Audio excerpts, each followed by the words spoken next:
안녕하세요, 여러분. 오늘은 성경에서 가장 위대한 인물 중 하나, 바로 모세에 대한 이야기를 나눠보겠습니다. 모세는 단순히 이스라엘의 영웅이 아닙니다. 그는 노예였던 민족을 자유의 길로 인도한 지도자였고, 하나님과 직접 얼굴을 맞대어 대화한 선지자였으며, 율법을 받아 전 인류 역사에 큰 영향을 끼친 인물이었습니다. 오늘 영상에서는 모세의 생애를 처음부터 끝까지 따라가 보겠습니다. 그의 출생과 기적적인 보호, 애굽 왕궁에서 자란 이야기, 미디안 광야에서의 40년, 그리고 출애굽 대서사시, 홍해의 기적, 시내산 율법, 광야 생활, 마지막 느보산에서의 죽음까지. 또한 그의 삶 속에서 우리가 배울 수 있는 리더십과 믿음의 교훈도 함께 살펴보겠습니다. 자, 그럼 지금부터 모세 출애굽의 지도자 시작합니다. 1부 모세의 출생과 기적 출애굽기 1장. 이스라엘 백성은 애굽에서 400년 동안 종살이를 하고 있었습니다. 요셉을 알던 세대가 지나자 새로운 왕이 그들을 두려워해 혹독하게 노예로 부립니다. 특히 남자아이가 태어나면 모두 나일 강에 던져 죽이라고 명령했습니다. 그러나 이때 레위 지파의 한 가정에서 모세가 태어납니다. 어머니 요게벳은 아기를 갈대 상자에 담아 나일 강에 띄워보냅니다. 놀랍게도 바로의 딸이 그 아기를 발견하고 모세를 입양합니다. 그리고 모세는 애굽의 왕궁에서 자라게 됩니다. 여러분, 여기서 우리는 하나님의 섭리를 봅니다. 가장 죽기 쉬운 환경에서 태어난 아이가 오히려 바로의 집안에서 자라나 앞으로 바로와 맞설 인물이 된 것이죠. 2부 모세의 첫 번째 실패 출애굽기 2장. 모세는 애굽의 왕궁에서 최고의 교육을 받으며 성장합니다. 그러나 그는 자기 민족이 고통당하는 것을 보고 분노합니다. 어느 날 히브리인을 때리는 애굽 사람을 보고 그를 죽이고 모래에 묻습니다. 하지만 이 일이 발각되자 모세는 미디안 광야로 도망칩니다. 그곳에서 40년 동안 양을 치며 살아갑니다. 여기서 우리는 중요한 교훈을 얻습니다. 모세는 자기 힘으로 민족을 구하려 했지만 실패했습니다. 하나님은 모세를 광야에서 낮추시고 훈련시키셨습니다. 리더는 자기 힘이 아니라 하나님의 부르심으로 세워지는 것을 보여줍니다. 3부 떨기나무 불꽃 사건 출애굽기 3장. 모세가 80세가 되었을 때 하나님은 호렙산에서 불타는 떨기나무 가운데 나타나십니다. 그런데 신기하게도 떨기나무는 타지만 사라지지 않았습니다. 하나님은 모세를 부르십니다. 내가 애굽에 있는 내 백성의 고통을 보았다. 이제 내가 너를 바로에게 보내어 내 백성을 인도하여 내게 나오게 하리라. 출 30:70. 그러나 모세는 연약함을 핑계로 듭니다. 나는 말이 둔한 자입니다. 내가 누구이기에 바로에게 가겠습니까? 하나님은 대답하십니다. 내가 반드시 너와 함께 하리라. 이 장면은 하나님이 쓰시는 사람의 조건이 완벽한 능력이 아니라 하나님과 함께하는 것임을 보여줍니다. 4부 10가지 재앙과 출애굽기 72장. 모세는 바로에게 나아가 내 백성을 보내라고 외칩니다. 그러나 바로는 완강히 거부합니다. 그때 하나님은 애굽에 10가지 재앙을 내리십니다.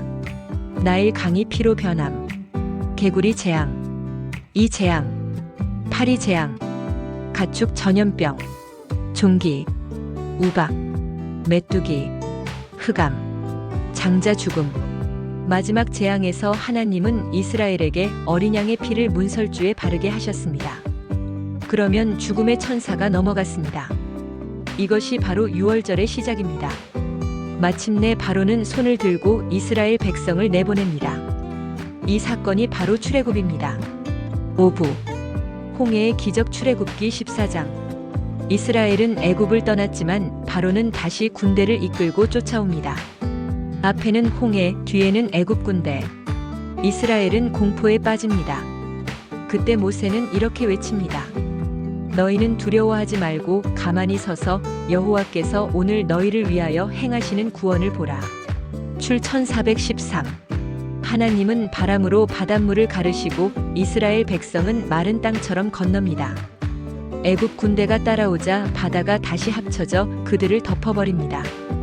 화면 전환 출애굽기 15장 노래 자막. 나는 여호와를 찬송하리니 그는 높고 영화로우시며 말과 그 탄자를 바다에 던지셨음이로다. 이것은 단순한 기적이 아니라 하나님이 구원자이심을 선포한 사건이었습니다. 6부 시내산과 율법 출애굽기 19-20장. 이스라엘은 시내산에 도착합니다. 하나님은 산 위에 강림하시고 모세를 불러 십계명을 주십니다. 십계명은 단순한 법률이 아니라 언약 백성으로서의 삶의 기준이었습니다.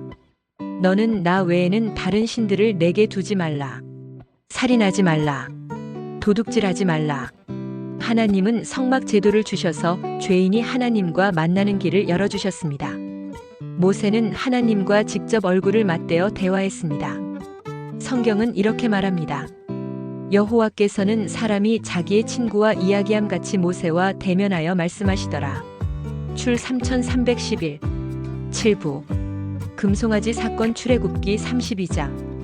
그러나 백성들은 모세가 산에 오래 머무는 동안 불안해하며 금송아지를 만들어 숭배했습니다. 하나님은 진노하셨지만 모세는 백성을 위해 중보합니다.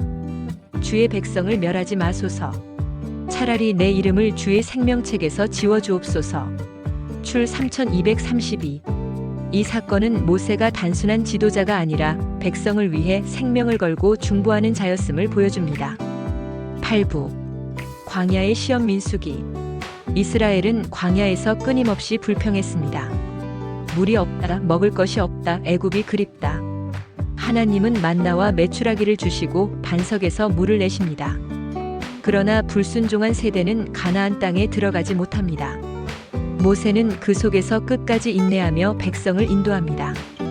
9부 모세의 마지막 신명기 34장. 40년 광야 생활 끝에 이스라엘은 요단강 앞에 섭니다. 그러나 모세는 약속의 땅에 들어가지 못합니다. 그는 느보산에서 가나안을 바라보며 생을 마감합니다. 그 후에 여호와의 종 모세가 여호와의 말씀대로 모압 땅에서 죽었더라. 신 345. 이스라엘은 30일 동안 모세를 위해 애곡했습니다. 성경은 이렇게 기록합니다. 그 후에는 이스라엘의 모세와 같은 선지자가 일어나지 못하였으니 그는 여호와께서 대면하여 아시던 자라. 신 3410. 결론 모세가 주는 교훈. 모세의 삶을 통해 우리가 배울 수 있는 교훈은 무엇일까요? 하나님의 섭리 죽을 뻔한 아기가 민족의 지도자가 되었다. 부르심과 순종 나는 못합니다 했지만 하나님이 함께 하셨다. 하나님의 능력 10가지 재앙, 홍해, 만나와 반석의 물. 중보자의 마음 금송아지 사건에서 백성을 위해 생명을 걸었다. 완벽하지 않지만 끝까지 충성 약속의 땅에는 못 갔지만 하나님의 친구라 불렸다. 그리고 모세의 삶은 예수님을 예표합니다. 모세는 이스라엘을 애굽에서 구원, 예수님은 우리를 죄에서 구원. 모세는 율법을 줌, 예수님은 은혜와 진리를 주심. 모세는 중보자, 예수님은 완전한 중보자. 오늘 우리는 모세의 삶을 따라가 보았습니다. 그는 목자의 지팡이로 기적을 행했고 하나님의 말씀으로 민족을 이끌었으며 중보자의 마음으로 백성을 섬겼습니다. 모세의 이야기는 오늘 우리에게 이렇게 말합니다. 내가 연약해도 하나님이 함께 하시면 어떤 사명도 감당할 수 있다. 여러분도 인생에서 홍해 같은 벽에 부딪힐 때가 있을 겁니다. 그때 모세처럼 믿음으로 외치세요. 가만히 서서 여호와의 구원을 보라. 오늘 영상이 유익하셨다면 구독과 좋아요, 알림 설정 부탁드리고요. 저는 다음 시간에 또 다른 성경 인물 이야기로 찾아뵙겠습니다.